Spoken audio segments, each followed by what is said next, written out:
اٹھیں گے، دھرنے دیں گے، احتجاج کریں گے، ریلیاں نکالیں گے، پہیہ جام کر دیں گے. اور ساتھ میں یہ بھی کہا ہے کہ اب یہ فیصلہ کن موڑ آ چکا ہے، آر یہاں پار ہوگا. علی گنڈا پور صاحب کیا فرما رہے ہیں کہ اب آر یہاں پار ہوگا. اب یہ اشارہ کہاں سے مل سکتا ہے؟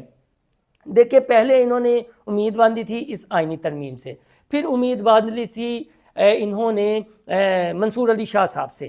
اب ایک پون گروپ اور لاوا گروپ بھی ہے نا جس کے بارے میں اکثر بات کرتا ہوں، تو ان سے بھی یہ مایوس ہو چکے ہیں. اب ان کے پاس ایک آخری امید ہے، اور آخری امید جو ہے نا، جو پی ٹی آئی کے قائد کی جانب سے ہدایات دی گئی ہیں، میں بڑے وثوق سے اور معتبر ذرائع کی سے بیان کر رہا ہوں، میری ان سے بات ہوئی ہے، اکثر ہم ان کی جو انفارمیشن ہے اپنے ویلاگز میں ڈسکس بھی کرتے رہتے ہیں. ان کا یہ کہنا ہے کہ اب انہوں نے پی ٹی آئی والوں نے ڈونلڈ ٹرمپ سے، یعنی جو امریکی صدارت کا انتخاب ہونے جا رہا ہے، اس میں ڈونلڈ ٹرمپ سے امیدیں لگا دی ہیں. اور پی ٹی آئی کے جو قائد ہے